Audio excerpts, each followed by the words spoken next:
Manchester born and bread और एक long life United fan Marcus Rashford, एक ऐसा प्लेयर जो कि मिलियंस ऑफ यूनाइटेड फैंस की होप था when he had a dream start to his footballing career, scoring 2 goals against FC Midtjylland in the Europa League, 2 against Arsenal on his Premier League debut. And fast forward to December 2024, Manchester United ने Marcus Rashford को sale पे लगा दिया for being inconsistent और various disciplinary issues की वजह से। और काफी टाइम से United fans including myself have been calling out Rashford to be sold. अब एक ऐसी सिचुएशन बन चुकी है जहां पे हमें लगता है कि this might be it's the last nail in the coffin. जनवरी विंडो में Rashford might be leaving United, क्योंकि उसने हिंट किया है about leaving United when he went to his old school in Manchester. वहां पे उसने हेनरी राइटर के साथ एक इंटरव्यू किया वेयर ही सेड कि he is ready for the new challenge. तो आज की वीडियो में हम बात करेंगे मार्कस रैशफोर्ड ने अपने इंटरव्यू में क्या क्या बातें कही हैं about United and about leaving. साथ में मैं अपने कॉमेंट्स भी दूंगा about what is happening right now for Marcus Rashford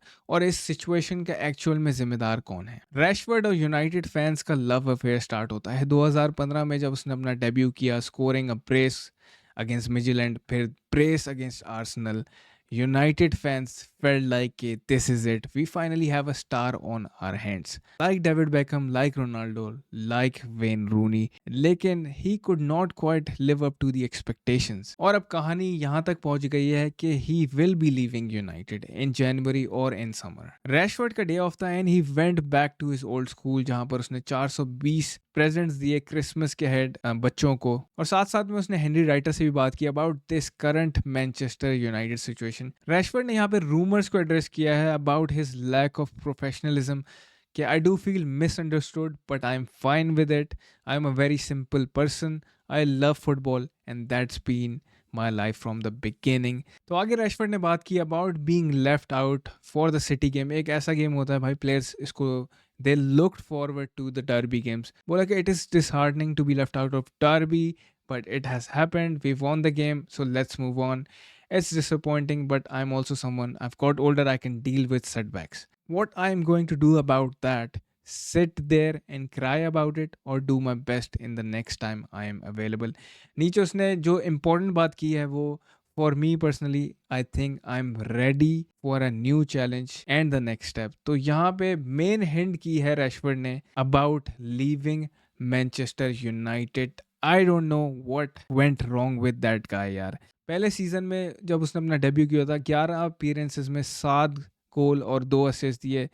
Aahista Aahista उसका ग्राफ ऊपर जाता जा रहा था। इट्स लैक ऑफ हंगर मैं कहूँगा कि जब आप इतने बड़े बड़े कॉन्ट्रैक्ट ऐसे प्लेयर को दे दे। तो यहाँ पे मैं ब्लेम करना चाहता हूँ रिचर्ड आर्नल्ड और एड वुडवर्ड को कि आपने सीधा उठा के 320 के वाला जो कॉन्ट्रैक्ट था या 350 के, आपको परफॉर्मेंस बेस्ड कॉन्ट्रैक्ट देना चाहिए था जहाँ पे आप टारगेट्स हिट करते तो फिर आपकी वेजेस में इजाफा होता जाता। लेकिन बात यह है कि this is not a players FC यार, दिस इज मैनचेस्टर यूनाइटेड। हमें अपने क्लब की सोचनी है। Marcus Rashford hasn't been performing.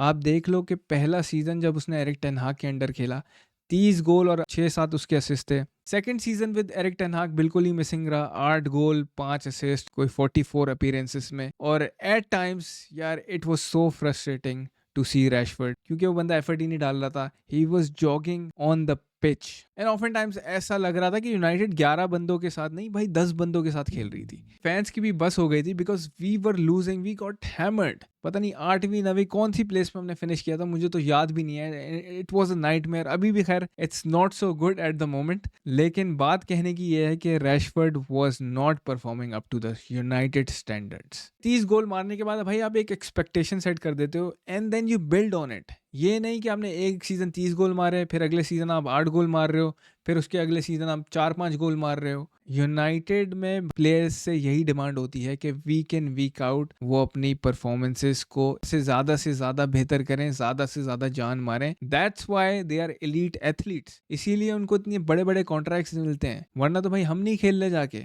अगर हमें मिसिंग ही होना है फुटबॉल गेम में। आगे रैशफोर्ड ने कहा if I know that a situation is already bad I am not going to make it worse. I have seen how the other players have left in the past and I do not want to be that person.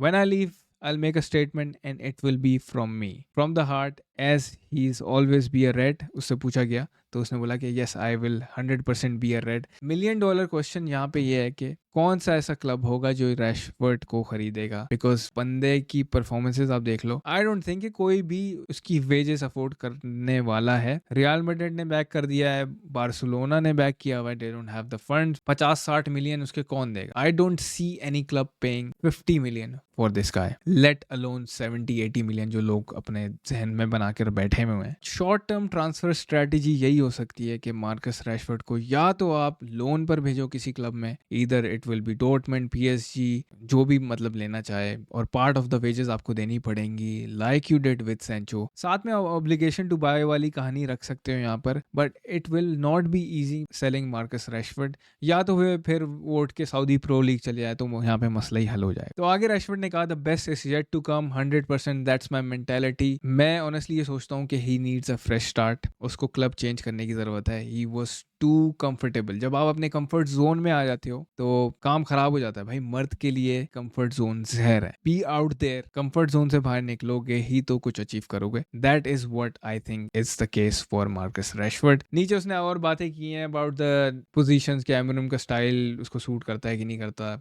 उसने बोला कि भाई मैं left number 10 भी खेल सकता हूँ, मैं अडाप्ट भी कर सकता हूँ, मैंने हर जगह खेला हुआ है, अडेप्टेबिलिटी है मेरे पास, and I played in a different positions. लेकिन बात सारी ये है ना कि यार आपकी परफॉर्मेंस नहीं आ रही भाईजान। आप परफॉर्म करोगे तो ही आपको मौका मिलेगा ना टीम में। क्यों एमरेम ने आपको डार्बी पे बेंच पे भी नहीं रखा, आपको स्क्वाड से ही एक्सक्लूड कर दिया? So you need to look inward. कोई ना कोई मामलात मसले तो है ना। इसी वजह से मैं कह रहा हूँ कि this guy needs a fresh start. I don't care कि वो मैनचेस्टर यूनाइटेड एकेडमी से ग्रेजुएट हुआ है। If you are not living up to the standards, आप दूसरी टीम में जाओ भाई। Sir Alex Ferguson did with all the academy players, जो कि टॉम क्लेवरली अच्छा प्लेयर था, नहीं हुआ, it could not work out, उसको फिर आगे भेज दिया गया। पॉगबा को पहले ही भेज दिया था, but we were so stupid कि हम उसको 100 मिलियन देके वापस खरीद के ले आए, and then he prove to be a virus. और जो बंदा आपको रखना चाहिए था, मेसन ग्रीनवुड, टैलेंट था, जो कि गोल भी स्कोर कर रहा था यूनाइटेड के लिए, आपने उस बंदे को रखा ही नहीं टीम में, उसको आपने मार्शियल में भेज दिया है, and he is bowling every game in league 1। मेरा यहाँ पे ये ओपिनियन है कि एक वक्त तक आप चीज़ें बर्दाश्त करते हो, जब आपको वीक इन वीक आउट परफॉर्मेंसेस नहीं नजर आ रही होती एक प्लेयर से, कि ना वो एफर्ट डाल रहा है, he is jogging on the pitch, outside of the field भी उसके डिसिप्लिनरी इश्यूज हैं। टेन हाग के अंडर ही ओवरस्लेप्ट इन वुल्व्स गेम जहाँ पे उसको बेंच कर दिया गया था। फिर यूनाइटेड हारी थी सिटी से 3-0, उसके बाद वो नाइट आउट पे गया। तो ये सारे मामलात को मद्देनजर रखते हुए I think it is the time, और यही सही होगा यूनाइटेड के लिए as well as Marcus Rashford के लिए।